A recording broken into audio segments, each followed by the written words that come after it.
சங்கீதம் எதை குறித்து சொல்கிறது என்று சொன்னால், யாருடைய விண்ணப்பத்தை ஆண்டவர் கேட்பார். ஆமென். யாருடைய கூப்பிடுதலுக்கு ஆண்டவர் செவி கொடுப்பார், யாருடைய கூப்பிடுதலுக்கு ஆண்டவர் செவி கொடுக்க மாட்டார் என்று இந்த 5வது சங்கீதத்திலே நாம் வாசிக்கிறோம். தாவீது ஆமென் ஸ்தோத்திரம் சொல்கிறார், கர்த்தாவே என் வார்த்தைகளுக்கு செவிகொடும், என் தியானத்தை கவனியும். நான் உம்மிடத்தில் விண்ணப்பம் பண்ணுவேன். என் ராஜாவே, என் தேவனே, என் வேண்டுதலின் சத்தத்தை கேட்டருளும். இந்த இடத்துல தாவீது ராஜாவாயிருக்கிறார். அவர் அநேக தேசங்களுக்கு ராஜாவாய் இருந்த பொழுதும் அவருக்கு மேலே ஒரு ராஜா உண்டு. அவர் யார் சொல்லுங்க பார்க்கலாம். யாரு? சவுலா. ஆமென். வானத்தையும் பூமியையும் படைத்த தேவன் தான் அந்த ராஜா. ஹல்லேலூயா. நம்முடைய தேவன் அவர் என்றென்றைக்கும் ராஜாவாய் இருக்கிறார். இஸ்ரவேல் ஜனங்களுக்கு ஆமென் தேவன் ராஜாவாய் இருக்க விரும்பினார். எத்தனை பேருக்கு தெரியும்? ஹல்லேலூயா. ஆனால் தேவன் ராஜாவாய் இருக்க வேண்டாம், மனிதன் எங்களுக்கு ராஜாவாய் இருக்க வேண்டும் என்று சொல்லி ஒரு ராஜாவை கேட்டார்கள். அந்த ராஜாவுடைய பெயர் என்ன சொல்லுங்க? சவுலை ராஜாவாய் ஏற்படுத்தினார்கள். ஆமென். ஆனால் இந்த சவுலுக்கும் ரொம்ப விருப்பமா இருந்தது தான் ராஜாவா இருக்க வேண்டும் என்று சொல்லி அநேக நேரத்தில் தேவனுடைய வார்த்தைகளுக்கு அவன் என்ன செய்யவில்லை? அவன் செவி கொடுக்கவில்லை. ஏன்? நான் ராஜாவாய் இருக்கிறேன். ஆனால் தாவீது ராஜாவாய் இருக்க வேண்டும் என்ற எண்ணம் அவனுக்கு இல்லவே இல்லை. ஆனால் அவன் நீதிமானாய் இருந்தபடியினாலே, ஆமென், தேவனுடைய பார்வைக்கு பிரியமுள்ளவனாய் இருந்தபடியினாலே அவனை ஆண்டவர் ராஜாவாய் மாற்றுகிறார். அவனுக்கு எல்லா விதமான அந்தஸ்தையும் ராஜரீக காரியங்கள் எல்லாவற்றையும் கொடுத்த பின்பும் அவர் என்ன சொல்கிறார் ஆண்டவரை பார்த்து? என் ராஜாவே. அல்லேலூயா. நல்லா கவனிங்க. ஆமென். சவுலுக்கு அந்த ராஜ சிங்காசனம் கிடைத்த உடனே நான் தான் ராஜான்னு சொன்னான். ஆனா சவுலை விட அதிக தேசங்களை ஆண்டு வந்த ஆமென் தாவீது சொல்லுகிறார், என்ன சொல்லுகிறார்? என் ராஜாவே. அல்லேலூயா. நமக்கு இந்த உலகத்தில் நாம் வாழும் பொழுது நாம் எந்த உயர்வுக்கு வேணாலும் போகலாம், நான் தான்ங்கிற எண்ணம் ஒரு நாளும் வரக்கூடாது. அல்லேலூயா. அவர் நம்ம கீழே கிடக்கும்போது தூக்குகிறார், அப்போ தகப்பன்னு சொல்லுவோம். ஆமென். என் ராஜான்னு சொல்லிடுவோம். ஆனால் அவர் தூக்கி ஒரு சிங்காசனத்தில் நம்ம உட்கார வச்ச உடனே ஆண்டவரை தேட நேரம் இல்லாமல் நமக்கு போயிடும். ஆமென். நிறைய பேர் அப்படிதான் இடறி போகிறாங்க. உலகத்தின் ஐஸ்வர்யங்கள் எல்லாம் வந்த உடனே நான் தான் எல்லாம், என்னால் முடியாத காரியம் என்ன, என்கிட்ட எவ்வளவு ஞானம் இருக்கிறது, என்னிடத்துல எவ்வளவு ஐஸ்வர்யம் இருக்கிறது என்று சொல்லி இந்த தாவீதிடத்தில் இல்லாத ஐஸ்வர்யமா? ஆமென் ஸ்தோத்திரம். இந்த தாவீதிடத்தில் இல்லாத போர் ஞானமா? அவர் போரில் மிகவும் ஞானமுள்ளவராய் செயல்பட்டார். அவருக்கு பயமே கிடையாது. ஆமென். அப்படிதானே? சின்ன வயசுலேயே அவர் என்ன செய்தாராம்? சிங்கத்தோடு போராடி அற்ப காரியம் பாருங்க, அற்ப காரியத்திற்காக பெரிய சிங்கத்தோடும் கரடியோடும் போராடி அதை மீட்டவர். அல்லேலூயா. அவ்வளவு ஆண்டவர் மேல வைத்த விசுவாசமும் நம்பிக்கையும், ஆமென், தன்னுடைய வேலையின் மேல இருந்த பொறுப்புணர்வும் அவருக்கு அதிகமா இருந்தது. அப்போ அதன் மூலமாய் ஆண்டவர் என்ன செய்கிறார்? ஒரு உயர்வான நிலையில கொண்டு வைக்கிறார். உயர்வான நிலையில கொண்டு வைத்த பின்பு ஆமென் என்ன சொல்கிறார்? ஆண்டவரே, என்னுடைய வார்த்தைகளுக்கு நீர் செவிகொடும். அப்போ தாவீதால முடியாத காரியம் ஏதாவது உண்டா உலகத்துல? கிடையவே கிடையாது. உலக காரியங்கள் எல்லாவற்றையும் ஒருவனை போ என்றால் போவான், வா என்றால் வருவான், அந்த நாட்டோடு போரிடு என்று சொன்னால் செய்வான். எல்லா காரியம் செய்ய அவனாலே முடியும். அப்போ என்ன விண்ணப்பத்தை அங்கே ஏறெடுக்கிறார்? அதுதான் முக்கியம். அல்லேலூயா. ஆமென் ஸ்தோத்திரம். நம்மிடத்துல கொஞ்சம் பணம் இருந்த உடனே ஒரு காரியத்தை நாம் செய்ய வேண்டும் என்று சொன்னால் ஆண்டவரிடத்துல நம்ம கேட்க மாட்டோம் பாருங்க. ஆனா என் விண்ணப்பத்தை கேளுன்னு சொல்கிறார். அல்லேலூயா. ஆமென். என் ராஜாவே, என் விண்ணப்பத்தை கேளும். அடுத்த 4வது வசனம், நீர் துன்மார்க்கத்தில் பிரியப்படுகிற தேவன் இல்லை. ஆமென். தீமை உம்மிடத்தில் சேர்வதில்லை. ஆண்டவரே, என்னுடைய வார்த்தைகளை கேளும். என்னுடைய வார்த்தைகளிலே ஒருவேளை தீமையான காரியங்கள், துன்மார்க்கமான காரியங்கள் இருந்தா ஆமென் நீர் கேட்க மாட்டீர்னு எனக்கு தெரியும். ஆமென். அல்லேலூயா. என்னுடைய விண்ணப்பத்தில் உமக்கு பிரியமில்லாத தீமையான காரியங்கள் இருந்தால் நீர் கேட்க மாட்டீர், அது உம்மிடத்தில் சேர்வதே இல்லை. அப்ப ஜெபிக்கும் போதே நமக்கு தெரியணும் எது கிடைக்கும் எது கிடைக்காதுன்னு. அல்லேலூயா, ஸ்தோத்திரம். எது கிடைக்கும்? துன்மார்க்கமான காரியம் என்ன செய்யாது? கிடைக்கவே கிடைக்காது. சிலர் சொல்லுவாங்க, மற்றவர்களை சபிக்கும்படியாக இவர்கள் ஜெபிப்பார்களாம். நல்ல கவனிங்க, மற்றவர்களை சபிக்கும்படியான ஒரு ஜெபத்தை யாராவது செய்ய முடியுமா? செய்ய முடியாது. துன்மார்க்கத்தில் அவர் பிரியப்படுகிற தேவன் இல்லை, தீமை அவரிடத்தில் சேர்வதில்லை. மற்றவருக்கு தீங்கு செய்யும்படியாக ஒருவர் எப்படி ஜெபிக்க முடியும்? அவர் எவ்வளவு கிருபையும் பெற்றிருக்கலாம், எவ்வளவு நேரமும் ஜெபிச்சிருக்கலாம், என்ன வரத்தையும் வச்சிருக்கலாம். உங்களுக்கு விரோதமாய் தீமையான ஒரு ஜெபத்தை பண்ணினா ஆண்டவர் கேட்பாரா? அவரிடத்தில் சேர்வதே இல்லை. அல்லேலூயா. 5வது வசனம், வீம்புக்காரர் உம்முடைய கண்களுக்கு முன்பாக நிலை நிற்க மாட்டார்கள், அக்கிரமக்காரர் யாவரையும் அழிப்பீர், பொய் பேசுகிறவர்களை அக்கிரமக்காரர் யாவரும் வெறுக்கிறீர், பொய் பேசுகிறவர்களை அழிப்பீர், இரத்த பிரியனையும் சூதுள்ள மனுஷனையும் கர்த்தர் அருவருக்கிறார். அப்போ இந்த துன்மார்க்கன், வீம்புக்காரன், பொய் பேசுகிறவன், அக்கிரமக்காரன், இப்படிப்பட்டவன் ஜெபிக்கிற ஜெபத்திற்கு என்ன இல்லை? பதில் இல்லை. ஆனால் துன்மார்க்கனும், வீம்புக்காரனும், அக்கிரமக்காரனும், பொய் பேசுகிறவனும் கர்த்தராகிய இயேசு கிறிஸ்துவை ஏற்றுக்கொண்டு, ஆமென், அவருடைய இரத்தத்தினாலே கழுவப்பட்டு மீட்கப்பட்டு பரிசுத்த ஆவியை பெற்று உத்தம இருதயத்தோடு ஜெபிக்கிற ஜெபத்திற்கு பதில் உண்டு. அல்லேலூயா, ஆமென். தவறான எண்ணத்தை மனதில் வைத்துக்கொண்டு, வீம்பான எண்ணத்தை மனதில் வைத்துக்கொண்டு ஜெபிக்கிற ஜெபத்திற்கு ஆண்டவர் என்ன செய்ய மாட்டார்? ஒரு நாளும் பதில் தர மாட்டார். நீங்களே நினைத்து பாருங்கள், உங்களுடைய பிள்ளைகள், ஆமென், ஸ்தோத்திரம், இன்னொரு பிள்ளையை குறித்து, ஆமென், பிள்ளைக்கு தீங்கை செய்யும்படியாக உங்களிடத்தில் வந்து விண்ணப்பம் செய்தா நீங்க செய்வீங்களா? செய்ய மாட்டோம். ஆமென். ஏன்னா 2 பேருமே உங்க பிள்ளைகள். மற்றவர்களுக்கு இன்னொரு பிள்ளைக்கு தீங்கு செய்யும்படியாக உங்களிடத்துல வந்து ஏவி விட்டா நீங்க நல்லா விசாரிப்பீங்க. விசாரிச்சுட்டு தான் நீங்க தண்டனை கொடுக்கணும்னா தண்டனை கொடுப்பீங்க, அப்படித்தானே? விசாரிக்காம கொடுக்க மாட்டீங்க.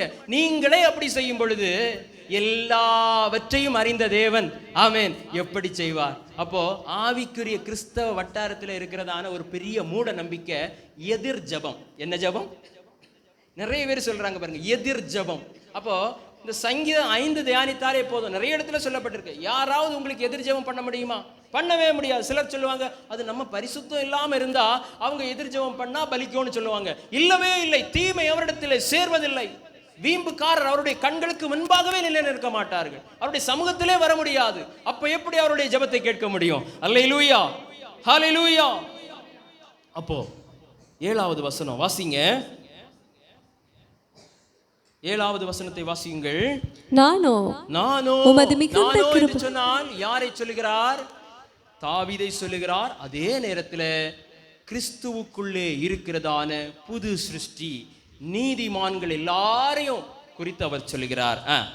நானோ உமது மிகுந்த கிருபையினாலே உமது ஆலயத்துக்குள் பிரவேசித்து உமது பரிசுத்த சந்நிதிக்கு நேரே பயபக்தியுடன் பணிந்து கொள்ளுவேன். ஸ்தோத்திரம். உமது மிகுந்த கிருபை. கிருபைனா என்ன சொல்லுங்க பார்க்கலாம். கிருபை என்கிறதான வார்த்தை வருகிற இடத்துல எல்லாம் நீங்கள் நேரடியாக எதை பார்க்க வேண்டும் என்று சொன்னால் இயேசுவின் மரணத்தை பார்க்க வேண்டும். அல்லேலூயா, ஆமென். கிருபை என்று சொல்லுகிற இடத்திலே இயேசுவின் மரணம் வந்திருக்க வேண்டும். அதுதான் கிருபை. அப்ப என்ன சொல்லுகிறார்? எல்லாரும் பரிசுத்த ஸ்தலத்துக்குள்ள போக முடியுமா? சொல்லுங்க, போக முடியாது. மகா பரிசுத்த ஸ்தலத்துக்குள்ள போக முடியுமா? போக முடியாது. அப்போ அந்த எண்ணத்தோட இந்த வசனத்தை வாசிங்க. நானோ உமது மிகுந்த கிருபையினாலே உமது ஆலயத்துக்குள் பிரவேசித்து. அல்லேலூயா. நம்ம எல்லாம் இங்க வர காரணம் என்ன? இயேசுனுடைய மரணம். அல்லேலூயா சொல்லுங்க பார்க்கலாம். அவருடைய மரணம் இல்லைன்னு சொன்னா நம்ம யாரும் இங்க வர முடியாது. அவருடைய கிருபை மரணத்தினாலே நாம் அவருடைய ஆலயத்திற்குள் பிரவேசித்திருக்கிறோம். ஸ்தோத்திரம், அல்லேலூயா.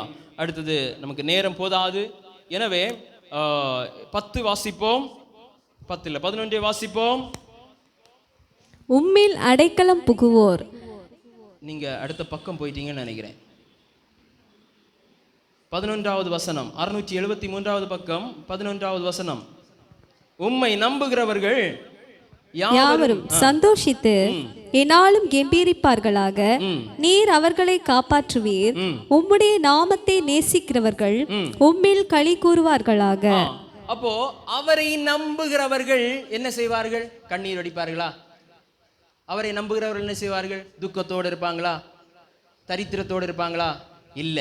அவரை நம்பினா, உண்மையா நம்பினா கிடைக்கிற பலன் என்ன?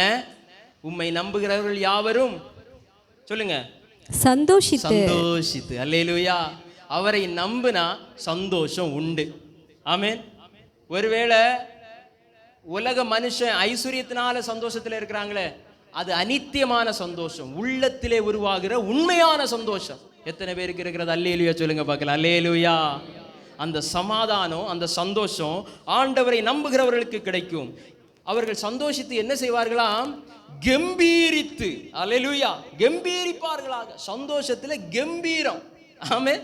ஸ்தோத்திரம். கொஞ்சம் சந்தோஷம் இல்ல, கம்பீரமான சந்தோஷம். அடுத்தது ஏன் அப்படி நம்புகிறார்களாம்? வாசிங்க தொடர்ந்து. நீர் அவர்களை காப்பாற்றுவீர். உம்முடைய நாமத்தை நேசிக்கிறவர்கள் உம்மில் களி கூறுவார்களாக. ஆமென். தேவனை நம்புகிறவர்கள் அவர் நம்மை காப்பாற்றுவார் என்கிற நம்பிக்கையோடு இருக்க வேண்டும். அல்லேலூயா. எப்படி காப்பாற்றுவார்? நரகத்திலிருந்து, ஆமென், தீமையிலிருந்து. பரமண்டலத்தின் ஜெபத்தில் சொல்லப்பட்டிருக்கோம், தீமையினின்று எங்களை ரட்சித்துக்கொள். தீமை, நரகம் என்கிற தீமை, அந்த தீமையிலிருந்து ரட்சித்துக் கொள்ளும்படியாக தான் கிறிஸ்து வந்தார். எனவே அவரை நம்புகிறவர்கள் சந்தோஷப்படுவார்கள். எப்படி சந்தோஷப்படுவார்கள்? நான் நரகத்திற்கு போவதில்லை என்ற சந்தோஷம். எத்தனை பேருக்கு இருக்கிறது? நிறைய பேர் சொல்லுவாங்க, நான் கேள்விப்பட்டிருக்கிறேன் பாருங்க, பிரசங்கம் பண்றவங்களே சொல்லுவாங்க, நானே பரலோகத்துக்கு போவேனான்னு தெரியாதுன்னு சொல்லுவாங்க. கேள்விப்பட்டிருக்கீங்களா? நல்லா கவனிங்களா. இங்க ஒரு பஸ் நிக்குது, அந்த பஸ் நாகர்கோயிலுக்கு போகணும்னு சொல்றாங்க. நீங்க ஏறி இருக்கிறீங்க. ஒருத்தர் வந்து கேட்கிறாரு, இந்த பஸ் நாகர்கோயில் போகுமா? என்னதோ தெரியாதுன்னு சொன்னீங்கன்னா எப்படி இருக்கும்? அப்போ நீங்க பைபிளை தூக்கிட்டு வாரீங்க, உங்ககிட்ட கேட்குறாங்க, உங்க கூட வந்தா பரலோகத்துக்கு போயிடலாமே. நானே போவேனான்னு தெரியாது. இதான் சுவிசேஷம். நீங்களும் வேணா வாங்க, அப்படியா சொல்றது? அப்ப அது எவ்வளவு பெரிய துர் உபதேசம் பாருங்க. அப்ப உங்ககிட்ட கேட்டா என்ன சொல்லணும்? நிச்சயமாக நான் சந்தோஷித்து கம்பீரித்து இருக்கிறேன், அவர் நம்மை காப்பாற்றுவார், தீமையிலிருந்து அவர் நம்மை காப்பாற்றுவார். அல்லேலூயா. கடைசி வசனத்தை வாசியுங்கள். கர்த்தாவே, நீர் நீதிமானை ஆசீர்வதித்து காருண்யம் என்னும் கேடகத்தினால் அவனை சூழ்ந்து கொள்ளுவீர். அல்லேலூயா. காருண்யம் என்றால் இரக்கம், கிருபை, ஆமென், தயவு, அன்பு, இதெல்லாம் நிறைந்ததுதான் காருண்யம். அவன் என்ன செய்வாரான்? நீதிமானை. யார் நீதிமான் சொல்லுங்க? ஆண்டவருடைய, ஆமென், இரத்தத்தினாலே கழுவப்பட்டது மட்டுமல்லாமல் அவருடைய வார்த்தைக்கு செவி கொடுக்கிறவன் நீதிமான். அவனை ஆசீர்வதித்து காருண்யம் என்னும் ஒரு கேடயம். கேடயம்னா என்னது? கேடகம் தானே. கேடகத்தினால் ஒரு ப்ரொடெக்ஷன். ஆமென். காருண்யம் என்னும் அன்பு, இரக்கம், தயவு, கிருபை எல்லாம் சேர்ந்த ஒரு காருண்யம் என்னும் கேடகத்தினால் அவனை வேலியடைத்து பாதுகாத்துக் கொள்வார், எதுவரையிலேயும். ஆமென். முடிவு பரியந்தமும். ஆமென். ஹல்லேலூயா. அந்த சந்தோஷத்துல, அந்த நம்பிக்கையில தான் தாவீது சந்தோஷித்து கம்பீரிக்கிறார். ஆண்டவர் என்ன செய்திருக்கிறார்? அன்பு, இரக்கம், கிருபை, தயவு என்னும் காருண்யம் கேடகத்தினாலே சூழ்ந்து கொண்டிருக்கிறபடியினாலே, அல்லேலூயா, ஸ்தோத்திரம், அவனை ஆசீர்வதிக்கிறார். என்ன ஆசீர்வாதம்? காருண்யம் என்னும் ஆசீர்வாதம். அல்லேலூயா செலுத்துவோமா? ஹல்லேலூயா. அப்போ நீதிமானுடைய ஜெபத்தை ஆண்டவர் கேட்பார். வீம்புக்காரனுடைய ஜெபம், அக்கிரமக்காரனுடைய ஜெபம், பொய் பேசுறவனுடைய ஜெபம், இந்த ஜெபத்தை எல்லாம் ஆண்டவர் கேட்பதே இல்லை. அல்லேலூயா. நீதிமான்களுடைய ஜெபத்திற்கு ஆண்டவருடைய செவிகள் கவனமாய் இருக்கிறது என்று நீதிமொழிகளில் சொல்லப்பட்டிருக்கிறது. அல்லேலூயா. ஆமென். துன்மார்க்கனுடைய ஜெபத்தை கேட்கவே மாட்டார், அவருடைய சமூகத்திலே அவர் வரவிட மாட்டார். ஆமென். சமூகம் என்றால் இந்த இடம் இல்லை, அவர் இருக்கிற இடத்துல பரலோகத்திலே அந்த ஜெபம் அங்க போகவே செய்யாது. ஆமென். ஆனா நீதிமான் எப்ப வேண்டுதல் செய்வான், அவருடைய செவிகள் கவனமாயிருக்கிறது. நம்முடைய ஜெபம் கேட்கப்பட வேண்டும் என்று சொன்னால் இந்த வேதத்தில் இருக்கிற வார்த்தைகளுக்கு நாம் கீழ்ப்படிய வேண்டும். நாம் வீம்புக்காரராக இருக்கக்கூடாது, நாம் துன்மார்க்கராக இருக்கக்கூடாது, நாம் அக்கிரமக்காரராக இருக்கக்கூடாது. இவையெல்லாம் இருந்தால் நாம் மன்னிப்பு பெற்றுக்கொண்டு கிறிஸ்துவினாலே நீதிமானாக மாற்றப்பட்டு ஒரு ஜெபத்தை ஏறெடுப்போம் என்று சொன்னால், தேவனுடைய சித்தத்திற்கு உட்பட்டதாய் ஒரு ஜெபத்தை ஏறெடுப்போம் என்று சொன்னால் ஆண்டவர் உடனடியாக எனவே நிறைவேற்றி தர சித்தம் உள்ளவராயிருக்கிறார். அல்லேலூயா சொல்லுவோமா? அல்லேலூயா, அல்லேலூயா. இப்போதும் சாட்சி கொடுக்கிறவர்கள் சாட்சி கொடுக்கலாம். திட்டங்கள் தருபவரும் நீர்தானையா, செயல்படுத்தி